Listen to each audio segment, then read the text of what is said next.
Well, greetings everyone and welcome to the webinar. My name is Vickie Sokol Evans and I'm your host today. We're so happy to have you. While folks are logging in from all over the world, if you wouldn't mind, please use the comments and let us know where you're dialing in from. I'm actually in my home office in Austin, Texas. Howdy, y'all. Now, I want to tell you a little bit about why we're here and set the stage for you while folks are logging in. Obviously, we are celebrating tomorrow's big launch of Staff Matters, the book written by my dearest friend and mentor, Bonnie Low-Kramen. And I invite you all to grab your copy. It's available on Amazon. There's a link in the comments section. So don't hesitate, just go grab your copy, and we'll talk a lot more about the book today. So here's what's happening. I'm going to give you a little bit of background and tell you kind of what's happening today.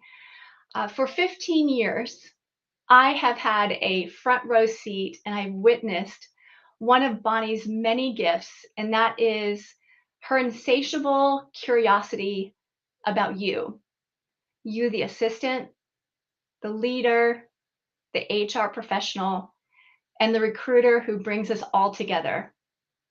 Now, there are two specific things I've witnessed over all these years that directly influence exactly what is happening and why we're here today. The first thing is our as a co-presenter, Bonnie and I both teach a workshop. It's a 3-day workshop. It's called Be the Ultimate Assistant Workshop. We fondly call it BTUA. So you'll hear us say that a lot. And the workshop is limited to just 30 people. And one of the reasons why we want to keep it an intimate group is because one of Bonnie's favorite features of the actual workshop is her one-on-one conversations with each of the students so that she can create a bespoke experience based on who's in the room. That those one-on-one conversations, Bonnie spends time getting to know each person, what their hopes are, dreams are, what they want to get out of the class, and what some of their challenges are, so that she knows exactly who's in the room and we can make the most out of the 3 days together. If you have been so fortunate as to have a one-on-one conversation with Bonnie and or be a BTUA alum, would you say hi in the chat and back me up on how beneficial and amazing these one-on-one conversations have been for you? The second thing that has influenced what we're doing today is what I see whenever Bonnie speaks at conferences. So Bonnie and I speak all over the world, and she's the only speaker that I've ever seen do this. And from the stage after her talk, she will announce to the audience that she has reserved a table at lunch specifically for a speed mentoring with her and other attendees around the at the conference. So anyone is welcome to have lunch with her and the other people around the table and share any challenge that can be solved collectively with Bonnie and the group.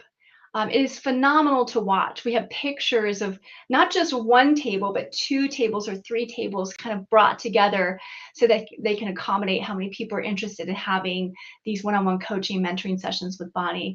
It's a spectacle to watch. It's amazing. Fast forward to now, after 1,500 conversations, this book was inspired by what Bonnie was hearing over and over and over again. And the solutions were as clear to Bonnie as the sky is blue. And that's what this book is all about. It's about these conversations that she's had with all these people for years and years and years. And we'll learn more about the book and why it's so important for today's new workplace. Now it's your turn to have a front row seat and to witness real-time coaching and mentoring as we celebrate Bonnie's new book, Staff Matters, which comes out tomorrow, February 28th. I'm sure the link is again in the comment section. Speaking of links, I want to acknowledge someone very, very special to us who's here on the webinar, and that is Bonnie's assistant, Jen Wilner, who is running the show behind the scenes. Jen, thank you so much for making us look good, for having our backs. We're so grateful for your support. Now with that, I want to go ahead and bring Bonnie on screen before I read her bio and introduce her. Hi, Bon. Hi, Vickie. Oh my gosh, here we go. It feels so familiar when we do this. Hello, everyone who's on this call. I'm here at my home office in Ponte Vedra, Florida, and where so much of the writing happened. And Vickie, where are you today? I'm in Austin. Yeah.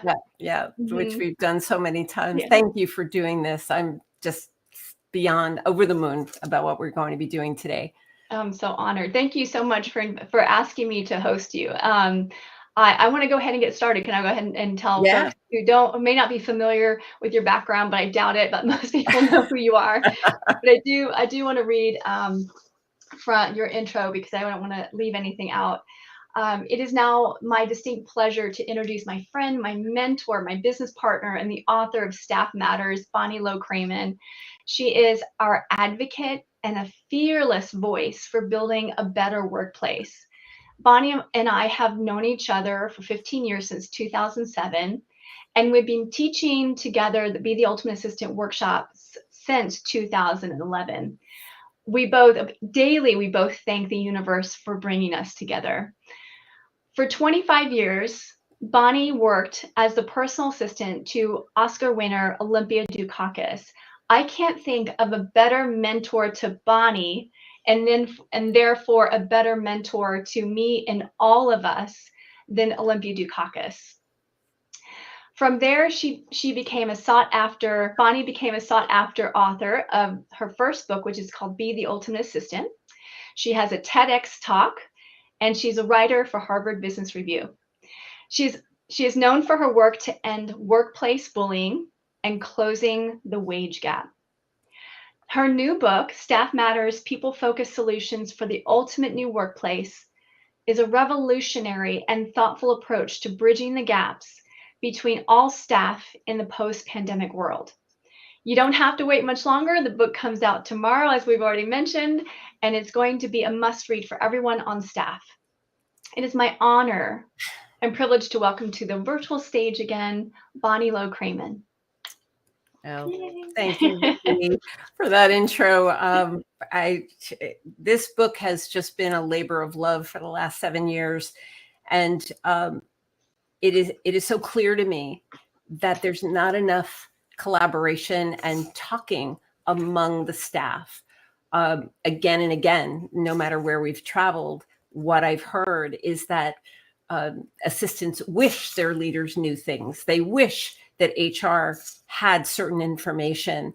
And recruiters tell me that they're often in the dark about what is really happening in the workplace.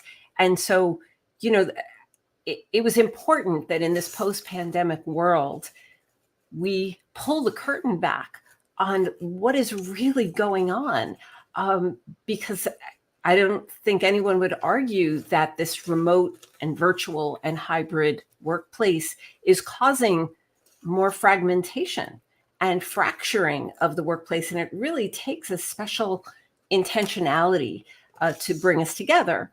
So that is one of the main premises of the book. And, when we were thinking about this event today, it seemed important to bring to life what I'm hoping the book does. And that is to have the kinds of conversations that I believe are useful in the workplace that most people aren't privy to. And my fondest hope is that when you read Staff Matters, that the book will be the written version of what we're going to be doing today, essentially, that it's going to be a catalyst, ignite conversations between staff and their leaders so that we can build those bridges between us. Frankly, there's far too much that's going unsaid in the workplace, mainly out of fear. And that is not okay with me. It seems to me that leaders are very busy making some very important decisions right now. And if they don't have complete information, then what does that mean for the next few years and into, the next decade? What I want more than anything is for us to take the risk to have honest, clear, factual conversations, which is what we're going to be doing today, and what I'm hoping the book sparks. What do you think about that, Vickie? So your first book was written out of frustration, right? Do you want to? And I feel like this book was written out of frustration as well. Every time you hang up the phone, you're like, I have I know this solution. Like, can you bridge between the frustration you had from the first book and the second book, like? Yeah, right?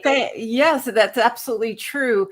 The first book, Be the Ultimate Assistant, came out of the idea that I literally went to Barnes and Noble to look for a book about how to do my work better, because many of you know, I worked for Olympia Dukakis for 25 years. And very early on in my work with her, my thought was, how can I possibly be as great an assistant as she is an actress? And so I went on the search for tools, a book, a class. And when I found next to nothing, I decided I had to write it myself. This book also came out of awareness that all around the world in 13 countries, I kept hearing the same conversations again and again. And I mean, in my book collection, I have many leadership and management books. Most of them, though, are about the leaders themselves. And I didn't see the book. I didn't have the book. I didn't know about the book that brought the constituencies of the workplace together. And I realized that in this book, I am biting off a big chunk, which is why it is 400 pages. It's twice the size of the first book, because I have written it for leaders. Yes, leaders for sure, but assistants, HR professionals, recruiters, and business professors and business students, because the data shows that the average age that a leader gets their very first training in managing people is age 46. Now, you don't have to be a math wizard to figure out that most leaders are out of school more than 20 years before they get any formal training in managing people.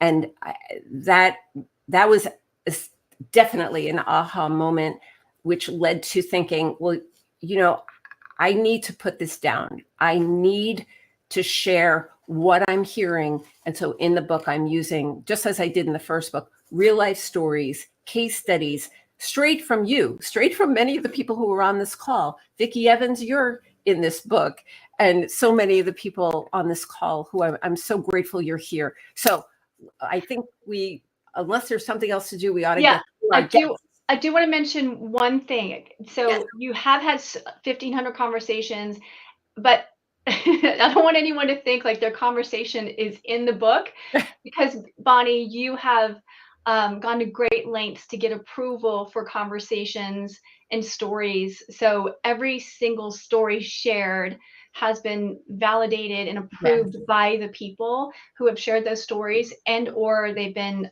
made anonymous with approval as well. So thanks for clarifying. Yeah. And if many of you have taken Be the Ultimate Assistant, and trust me when I tell you that these stories, as you've heard them, come under the category of you just can't make this stuff up, So the book is for if you are a staff member in this workplace, Staff Matters has been written for you. So I think we got to get to our guests. Yeah, I just want to say, so just a little hook. There's this, I never heard this story before, but there is an actual story of an executive assistant who trusted her instinct and actually saved the life of her executive. I'm not going to give away the story. It's in chapter 4, I believe. But I mean, these are phenomenal stories that we otherwise would not hear about unless it was put down in paper, written form. Yeah. Yeah. And when we have sat around those speed mentoring tables, we have heard incredible stories. And I know people, you can put in the comments if that is absolutely true. Yeah. All right. Let's definitely bring on our guest. Let's start with Lisa. Lisa Sprinkles. Lisa is based in Missouri and works as a senior executive assistant at JLL Technologies, supporting the revenue president. She has been an assistant for 15 years, mainly as a virtual assistant in corporate tech. She loves being an EA because she has the opportunity to conquer the daily unknown, which then defines her role and responsibilities depending on the task. She is so dedicated to this profession that she is coming to us live on vacation in Cozumel, Mexico. Welcome, Lisa. Hola. Hola. Oh, love Lisa. And Lisa was with us in our Jacksonville class in November. So we have gotten to know, we've spent a good amount of time with Lisa. Yes, And then thank you. so great to have you, Lisa. Let's go ahead and bring on Josette. Josette Godert is based in San Francisco and works as a manager and executive support to co-CEOs of JLL Technologies with Lisa. In fact, she hired Lisa almost 2 years ago. She has been an executive assistant for 5.5 years. Josette enjoys being an EA because not only does she have the opportunity to make the impossible possible, but also thrives in being a trusted beacon of light. I love that, within the organization and admin community. Welcome, Josette. Thank you. Welcome. So good to see you. Great to be here. So I'll turn this over to you, Bon, and to our guest. Go ahead and take it away. Well, thank you, Vickie. Lisa Sprinkles and Josette Godert work together at JLL Technologies, and I'm going to stop sharing now so that we can talk directly. And so, Lisa, why don't you start and tell us how you and Josette came to work together? Sure. Yeah, happy to. Thank you, Vickie, for the introduction, and thank you, Bonnie, for having Josette and I as part of this live coaching. We're excited to be here. Josette and I started working together, as she said, in 2021. It started when someone from JLL Technologies reached out to me, a recruiter, and asked me to come over. It was during the pandemic, and I think they had reached out to me, or at least what they had said was because I had been a virtual assistant for a long time, and they were looking for a virtual assistant, which was unusual in this particular company of JLL Technologies. They reached out to me, and I wasn't exactly interested, but I decided to take it give it a try and go for it. They let me know as part of the interview process after I met with them that I'd be meeting with the head EA, Josette, and that she was going to give an executive assistant test. And I have to tell you, in my 15 years, have never taken an executive assistant test. I thought that my resume was pretty good. And I thought, well, you can read everything from that. I don't really know what else you need to know. So that made me even more interested.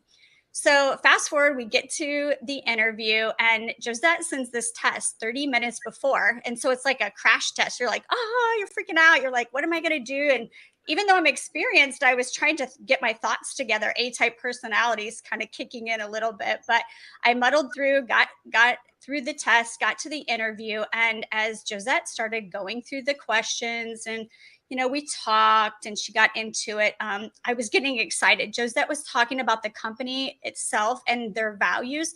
They have 6 values that they align to. And just a couple of them that resonated with me was being humble as an assistant. We have to be humble all the time and just grow yourself, which is something I'm super passionate about, which is why I attended the conference that Bonnie and Vickie put together.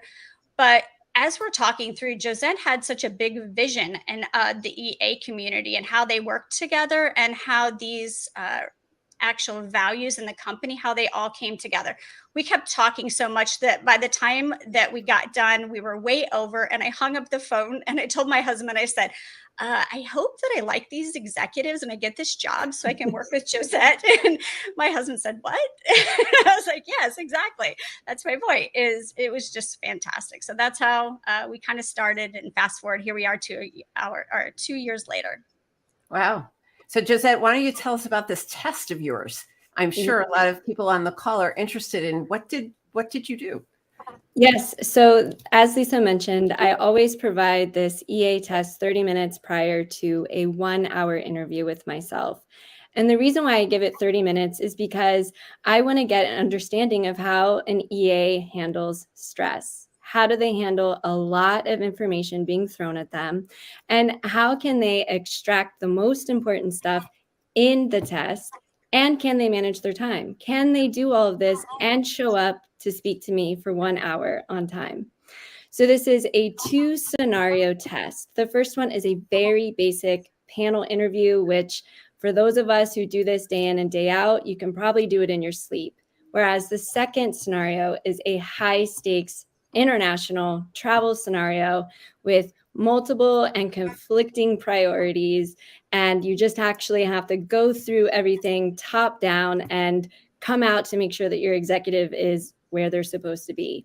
And the reason why I like to provide this test is because, like Lisa said, well, your resume is great, sure, but can you really do all of this? How am I supposed to know that you really can do what your resume is saying? Mm-hmm. And so it's really important for us to be able to provide that test. And so I guess the next response would be why did I hire Lisa? Yeah, why her? Why her? How'd you Well, know? Well, first and foremost, in this test, there is a trick question. And she got the trick question right. And not many people do. So it showed me that she actually took the time to read the test, to pause, and to really understand what she needed to provide the executive in the test. Also, Lisa had 15 years of experience. I only have 5.5. And why would I want to give up an opportunity to learn from Lisa? So that is another reason why I hired her. And really, we did get along so well that I just couldn't say no. So you trusted your gut and you had the test. So clearly there was a rapport. May I ask, Lisa, you live in Missouri, right? Yes, When you're yes. not hanging out in Mexico, that is. And Josette is in San Francisco. Did the two of you get a chance to meet in person before you ended up, signing on the dotted line and saying, I'm going to work? No. No. This relationship has been majority via Zoom, via Teams, via mobile. And but you have been in person since then. Yes. You've had a chance to be in a room together. Do you think that it is useful if there's an in-person interview? I'm a big fan of them. I think you know that, but talk to me about the value. Was it completely satisfying to do it over Zoom, or would it have been better to bring Lisa out to San Francisco? You could look at it both ways, Bonnie. I think because we were forced to go virtual, and at this point we were a year into being virtual, that we had to pivot and understand that a lot of the body language that you would love to get in person, you kind of had to get a bit of a more keen eye virtually, and to kind of understand nuances and, okay, I need you to look at the camera. I don't need you looking down. So it changes, I think, the level of dynamic a little bit, but I don't think it's a necessity as much as it used to be. Yeah, that's interesting. I think it's important for everybody on the call to make that decision on your own. I believe humans need to be in a room together, and in many situations, I mean, clearly Lisa's been working virtually for a very long time. She knows her way around this landscape. But in other companies, it may be very useful to have an in-person meeting, especially in private service. We have some private service people on the call today where it's imperative to see the space and meet the people in person. I don't think you can find out everything you need to know over this method of communicating that we're doing right now. Mm-hmm. So Josette, let's move on. Josette, there was something, let's tackle what it is that we're going to be talking about. Yeah, so you understand like how Lisa and I's partnership and relationship has worked, and we've worked really, really hard to have this collaborative mindset. So how can we go and inspire others to want to move away from like that status quo relationship and move towards this collaborative mindset? Because if you think about it, Bonnie, if you really think about it, Lisa and I are not supposed to like each other. I have 5.5 years of experience supporting the co-CEOs, and Lisa has 15. So really, she's not supposed to like me. But that's just not our dynamic. That is just not our relationship. So how can we take our relationship and expand that and inspire other people? Right. It's thank you for, talking about the elephant in the room, because, I wanted to do this real-time coaching session in part because the world doesn't get to see them. And the reality is that the profession of assistance is 95 to 97% female. So in most companies around the world, it is women working with other women. And what you're pointing to is Josette is actually in the higher position supporting the co-CEOs, where Lisa, with even more experience, is supporting the president. So that's what she's alluding to, is that there, in many situations, there can be this competition, this challenging kind of relationship, vying for territory, et cetera. And that attitude does not serve assistance in the world. And any BTUAer will know that we talk about this in great detail in our class. And it is about coming to the work with an attitude of professionalism and mutual respect. And clearly, I give the two of you great credit for, Lisa coming at this with an attitude of wanting to learn as much as you can, because you were so impressed with Josette, and Josette looking at Lisa as someone in a mentorship situation where you could actually work collaboratively and cooperatively. Each of you comes to the table with your SMEs, your SME, your subject matter expertise, and it's about revealing to one another what that expertise is. In any company, each of you, specifically the two of you, were hired for a reason. Josette understood Lisa's areas of expertise and decided that that would be a good fit for the company. Well, that's happening in companies all over the world. And the move for assistance, and you're referring to the status quo, and oh baby, we haven't had status quo since February of 2020, and we're never going back to that. So if, the term, when we hear expressions like, well, we always did it like this, that really isn't said very much anymore, because even if assistants have been doing this work a really long time, this workplace in the post-pandemic world feels very new. And it has caused all of the upheaval has caused anxiety and stress and uncertainty. Now, you all are working in a virtual environment, and how big is your team? Remind me, how big is the administrative staff team? We have about 24 globally for JLL Technologies, but way more within JLL. And so how often do you meet virtually, online? So we have a once a month meeting with the Americas team, and that's about 20 of us once a month. Once a month. That's not a lot of time. And how much time? How much 1 hour. time? 1 hour. 1 hour once a month. Now, those of us who remember the world before March of 2020 probably remember that we got together with people more often than 1 hour once a month. And therein lies the challenge for this future workplace. It's simply a challenge. It's not that it can't be overcome. What I would strongly recommend is considering increasing the frequency or increasing the amount of time. Now, I know people are meeting out, but we need to get to a new understanding of where are we at now.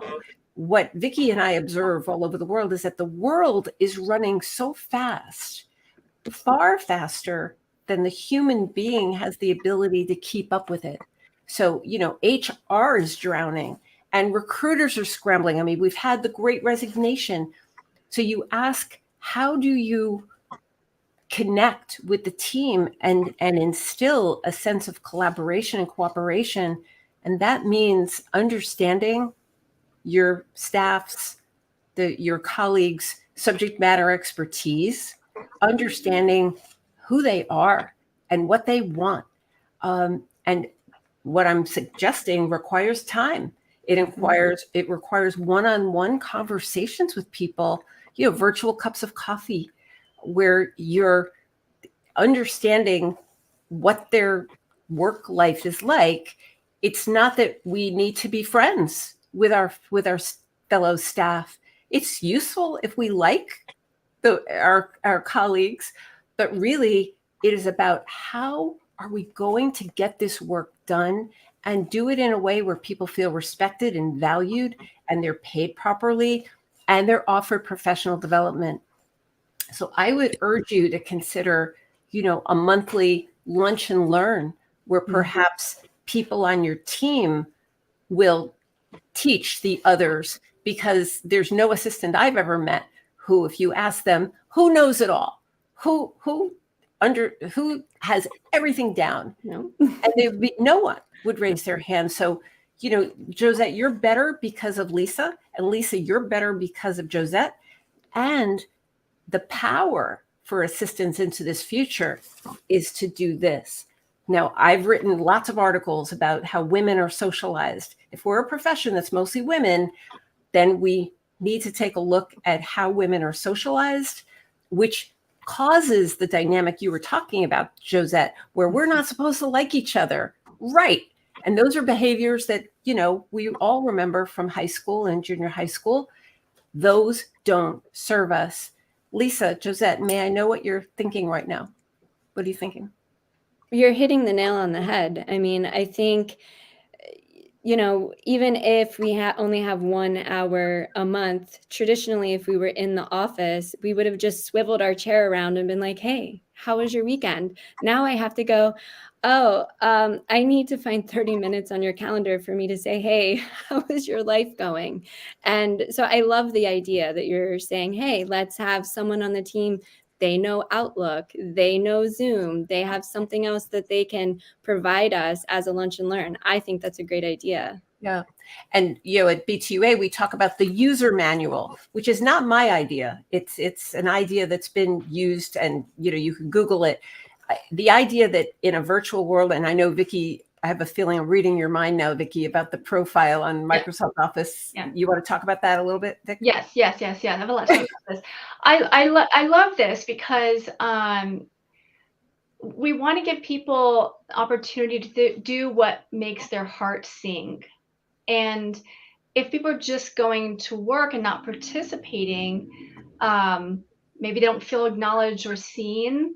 So asking people what they're really good at, their subject matter expertise, is one of those things. So it also saves time and money. So for instance, let's say you are looking for someone to read something in French or translate something into French. Instead of having to go outside the organization to hire someone to translate something in French, on Microsoft 365, at the top right-hand corner, when you go to office.com, there's your avatar, and you can put in what your hobbies are, what your expertise is. Do you play guitar? Are you a collector of something? Yeah. Do you love Power Pivot, or do you love Zoom, and all of that is searchable. So when you are looking for someone that speaks French, you go to office.com, in the search, type French, click on people, and you'll find the 5 people that can speak French. And that's going to save the organization money and time.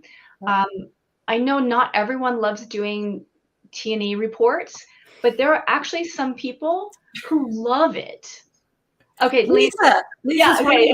They both love it. It makes their heart sing like huge. I mean, why aren't we then figuring out how do we optimize that task workflow and give it to the people who just, like, their pupils turn into little hearts because they love that. Yeah. And then all of a sudden people are doing what they love. And contributing. And so whether you have Microsoft 365 or another tool, there's a way to collect expertise, hobbies, interests. Now, obviously, if you don't want to translate anything into French, you know French, you Right. don't want anyone to bother you, don't list it. So that's what I would This is the future. This is the future.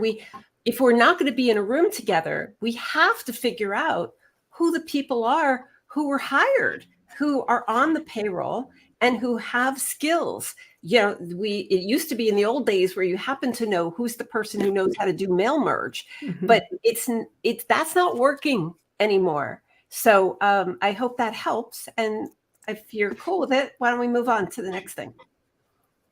Yeah, sounds good. Okay, take it away.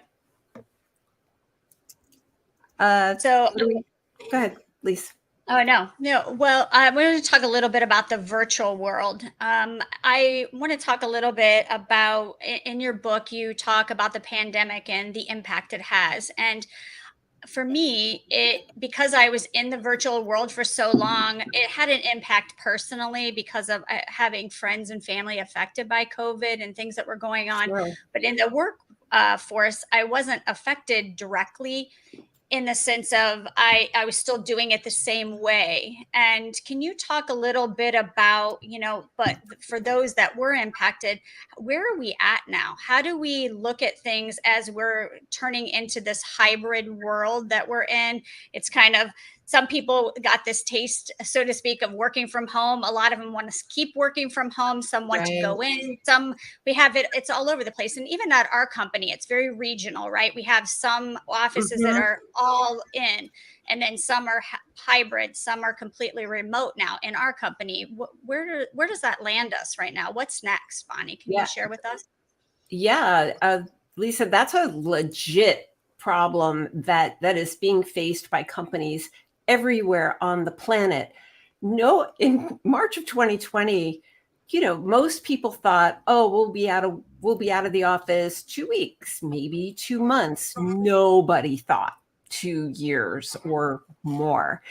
And if you remember what I said before, how age 46 is the average age that a leader gets their first management training, well, nobody, us included, none of us were trained on how do you manage a staff that is partially at home, partially in the office, and it varies on week to week because we're going in, we're not. The COVID rates have risen again.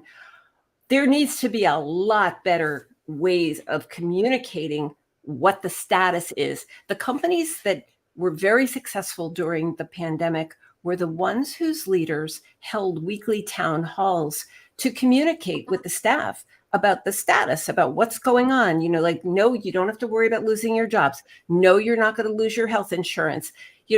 Or leaders who just simply said, you know what, I'm not exactly sure what's happening, but I'm going to promise you I'll let you in on what this is. Here's the thing. On any staff, we were given 5 minutes to go home.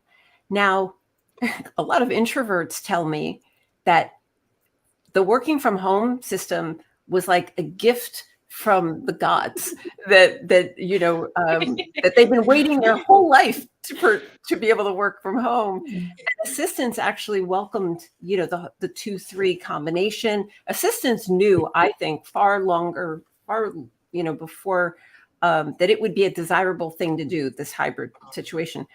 But not everybody likes it. I'm an extrovert. I need people. And so here we go again. Even if we've been working with people for a really long time, we need to now understand where they're at right now. And that means coming together and somebody having one-on-ones. And, I don't think it should fall to HR necessarily. I think they're overwhelmed as it is. There's a lot of 2021 was referred to as the year of the job description. Why? Because the pandemic caused so much upheaval in the workplace that people's job descriptions were simply not the same. And everybody, a lot of people on this call know that there were problems with job descriptions way before the pandemic. That certainly in the assistant world, the big complaint was, my job description that I'm doing bears very little resemblance to the one that I was hired to do. And so Lisa and Josette, I think the move in 2023 is that we need to slow it down long enough to ask our staff to create, to write, to put in writing their actual detailed job description, the one they're actually doing, and saying how much time it's taking them to do it. We need a restructure. I know Helen Monument's on the call, and probably Lucy Brazier with the globalskillsmatrix.com. There are some very smart people who are understanding that we need to restructure the administrative staff. Some staffs are hiring a chief of staff or a chief of administration. Why? Because the administrative staff is so fragmented all over the world. As you have a global workforce, there needs to be somebody wrangling this group of people to understand everybody's subject matter expertise. And why is that important? Because as Vickie said, it's to the benefit of the company to fully leverage the people who were hired in the first place.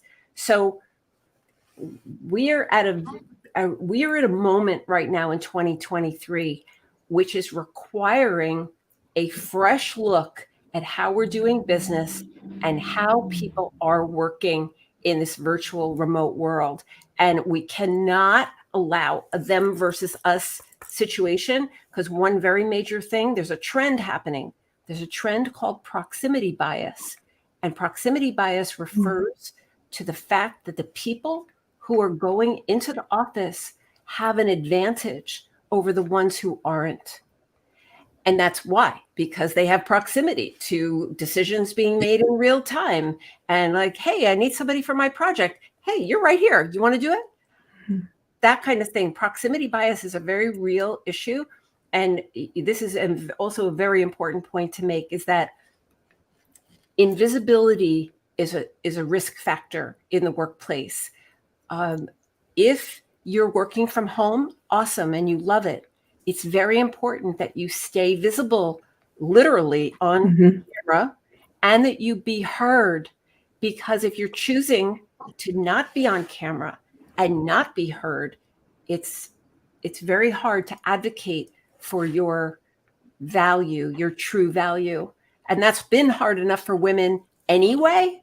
I think it's a very important thing to be mindful of in this new workplace. Josette, Lisa, what do you think? Yeah, I agree. And it's funny you talk about the value. I'm going to kind of go off a little bit. What I was thinking in my mind just came to me when you were talking about value. When I was at being a virtual assistant for 15 years and being at that, it's always been mine. How do you put yourself out there? How do you get noticed? What's the perception, of what you're thinking? And when I attended your training at the B2A, that was the number one takeaway for me as a seasoned assistant, was the value I bring. I think sometimes we get wrapped up in our head of, yes, I've got my pen and my paper and I've tasked this and I've done this and look how good I am. I'm great. Da, da, da, da. And really, I think it's like helping us stop to think about what is our value that we're bringing and looking at more holistically. I mean, there's so many tasks that I took from that as an assistant. I think I literally told all of the ladies that I work with is in the first hour and a half, I said it was definitely worth the money. I've put a list of 20 things that I want to implement, but the first two was I'm actually writing succession plan. Not that I'm planning on leaving, but you said it was important that if you're out unexpectedly on a surgery, things like that, I'm writing that. And you talked about the executive workbook, getting, having all the information of the executive. I think it was great. So this place of value and what's happening and things like that, it does make top of mind. We all want to bring value. That's the important thing. I had a mentor one time told me, she said, I come to work every day until I feel like I have no more value there. And then I know it's time to go on. And I think that same message is resonated over and again.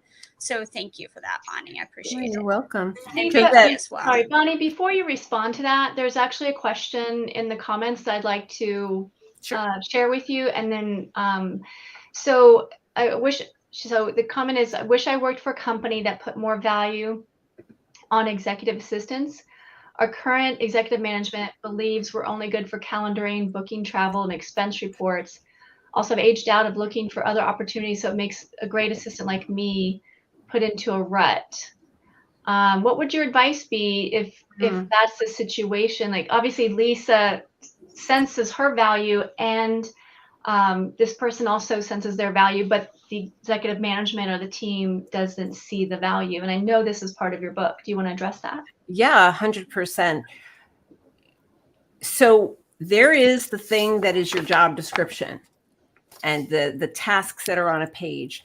And then there are the things you know. It's what you know and who you know. I believe every staffer, whether they're an assistant, HR, a leader, recruiter, can take a fresh look at the operation and look for the gaps. When I talk about gaps, it's about the places that are room for improvement. Frankly, I've been in rooms of assistants and I say, who's got an amazing onboarding system? And very few people raise their hand. So that's obviously a gap, a place where an assistant could raise their hand and say, I'd love to be a part of that and to be involved in that and leveraging their value.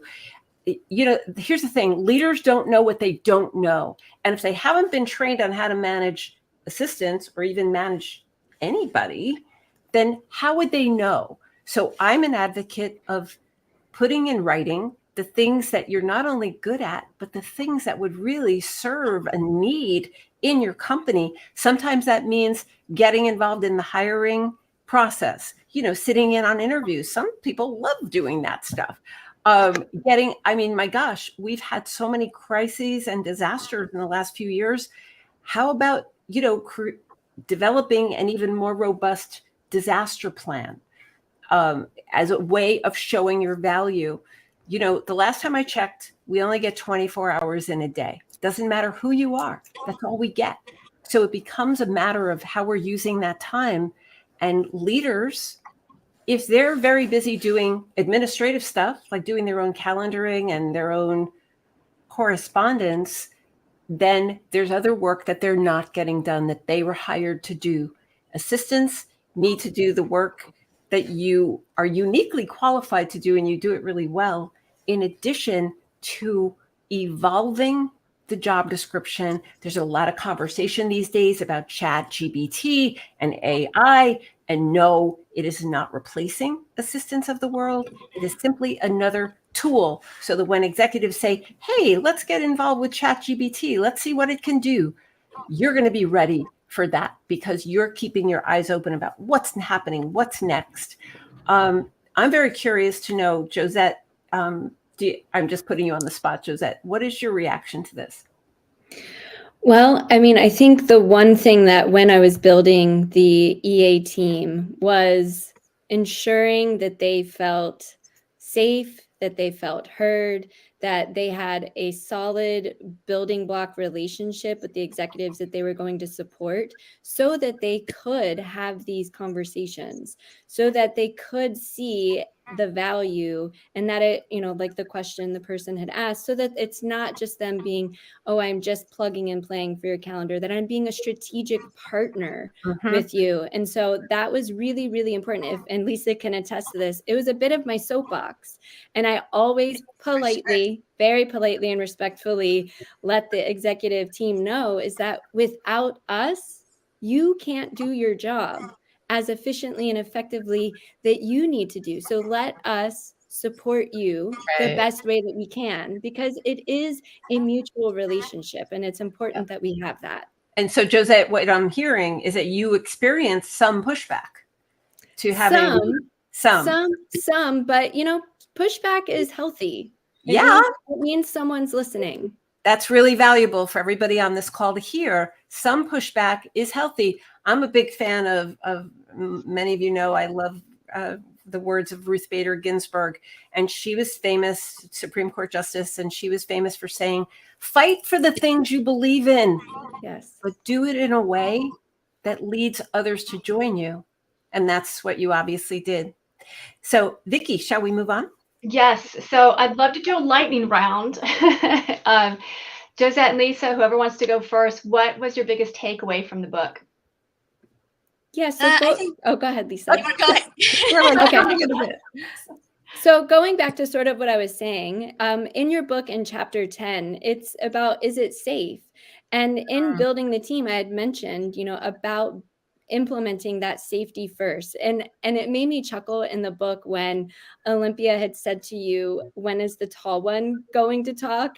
And so it made me laugh because I thought, oh, she really wants to know what Bonnie has to say and what Bonnie thinks. And so I was really, really excited to see this chapter because I think this is something that we miss because a lot of us are in fear of speaking up or not being taken seriously. So kudos to you for chapter 10. That was my big takeaway. I loved it. Oh, wow. And so Josette, in your career, have you been frightened to speak up sometimes? Of course. I only have 5.5 years of experience. I don't know what I'm supposed to be saying when I first started. I just was like, okay, I guess this is what we're doing. So of course, there's always fear when starting something new. 100%, but I applaud your efforts so far. You've made a lot of progress in 5 years, and good for the two of you for using one another, as mentors in that way. Because Lisa certainly knows, with 15 years experience, the importance of speaking up. So Lisa, I interrupted. Go for it. No, you're great. I think for me, the one that stood out the most was chapter 4 and ask first. It made me chuckle so much because so many times we don't have a voice at the table when big decisions are making. And in the book, you talked about an assistant. They were going to remodel the CEO's office, and it was very important that there was a coat closet there, and they got most of the way with the construction done. And then she walked in to do a tour and went, wait, where's the coat closet? No one asked me. And they had to pause and redo it. And it's great to start talking about, acknowledge, and it kind of goes back to what you were just saying, is we want to have a voice. We don't want the decision. We don't expect to make the decision. We just want to have a voice to say, hey, these are things we know. These can ask our opinions about it. We want, have you thought about this? And I welcome everyone. And I did that after going to a conference. Sometimes I'll say, yeah, I heard you were all doing this. What do you think about that? And sometimes it's receptive, but everyone had, at least at this company so far, has been very respectful. Thank you for sharing your opinion. Yeah, we're going to do this, and that's okay too, So that was my takeaway, just that conversation. Cool. Because you were talking about B2A, I wanted to, Jen's going to help us out with sharing the screen. We would love to have anybody on this call dive in to find out more details about B2A. We're in 3 different cities this year, and we're offering $400 off today. So Lisa, do you have anything to, comment about B2A before we bring you backstage for the last few minutes here? Yes, I had shared a couple of things that I had learned, or I would say tips and tricks from the conference, and 20 of them to be exact. But I shared a couple of Bonnie's, but I want to share one of Vickie's. Vickie had taught us this tip and trick. It's called Find Time. And in my whole career, I'd never heard of it. I was blown away. I went back. I've trained about 10 to 15 assistants. And then at the conference, Bonnie and Vickie both talk about the ROI of every training that we do. So I got back, I made a little spreadsheet about how much time I saved on this one tip alone. And it saved the company almost $9,000 in 1 year. So if I've trained 15 people on that, how much is that I've saved our company? Yeah. So that was just one tip. I'm diving into all the other tips. So I'm telling you that I know Bonnie and Vickie gave like instructions on how you can put ROI for attending the conference. So I would definitely put that into writing, because executives want to see, why do I want to send you, especially mine? I've been an assistant for 15 years. My boss actually said, what are you going to learn? I'm like, I don't know, a few tips, it's worth it. I need some rejuvenation, and so it's definitely worth it. Yeah. So thank you for that. I'm going to tell Microsoft that. It's a great tip. Yeah, I'll Great tell them tip. about that. Yeah. Okay. Before I send you guys backstage, I just want to do a shout out to Scott, your husband, who is actually logged in while he's on vacation watching you. So, hey, Scott, thanks for joining us. All right, Lisa and Josette, we'll bring you back on. Right now, we'll do a last few moments with Bonnie. Bon, can I say one thing about my takeaway from the book before you? 100%. Go for it. So I was going to do the ask first chapter as well, because as a leader, I have blind spots. So I count on my team to say, okay, where are the blind spots? So I'm constantly asking them. But I think my biggest thing is that whether you're an assistant or a leader or HR professional or recruiter, read the book and come up with your own list of principles or action items for ways that you can help contribute to building the ultimate new workplace. Because we all have a responsibility together to build this new workplace. And so I would invite every reader to come up with what are your contributions going to be? How are you going to change? Because this book is phenomenal. Oh, well, thank you so much, Vickie. Yeah, I have high hopes for the future of this book. And my biggest hope, I mean, so many of the people on this call know that this is so much more than about book sales. This is about having the conversations like you just saw. It was great, right, Vic? You know, a real give and take, and revealing honestly, taking the risk to share about what's really bothering you. At its extreme, there are things like workplace bullying, which many of you know is one of my obsessions. And it's mainly an obsession, besides the fact that I've experienced it myself, but that when I ask how many people have been bullied, it's usually the majority of the room. And the problem, many problems, but when we're feeling, the feelings, angry, sad, depressed, resentful, can you possibly do great work when you're feeling any of those things? And the answer is, of course, no. And so for leaders to tolerate these toxic behaviors and to look the other way to them, because it's a high performer, the rainmaker who is the bully, perhaps. Well, what is not being seen is the revolving door in whatever department is. We all know how much money it costs to replace staff. So 2023 is truly a time for taking a fresh look at the operation for what it really is now, which is very different than it was 3 years ago. Every single person on a staff has an opportunity right now, and I'm hoping Staff Matters will serve as a tool, as a real tool for you to go in and have those conversations. Vickie, what are your thoughts? I have a couple questions in the comments I'd like to pose. Yes, please. Angela, you said I'm starting a new role and I'm not sure if I can ask about them sending you to training. If you think they're going to say no, then there's no risk in you asking. Number one. Number two, if I have new team members, I would love to send them out for training, because then you can hit the ground running. So please ask about, even if you're starting a new role, I'd like to go to be the ultimate assistant. So just a little tip there. And somebody was asking about, Francois is asking, Bonnie, is the book exclusively geared towards female administrative professionals or not? The answer is 100% no. In fact, I was very intentional that if you look at the cover of the book, it's pretty little here on the slide, but it was very intentional to have a diverse group, men and women and people of other genders as well. We have a workplace that has never been this diverse of age, of ethnicity, of gender. And therefore, how could I only focus on women? There is a chapter 16 is called Sex, and it is about gender issues in the workplace and the difference between how women experience the workplace versus men.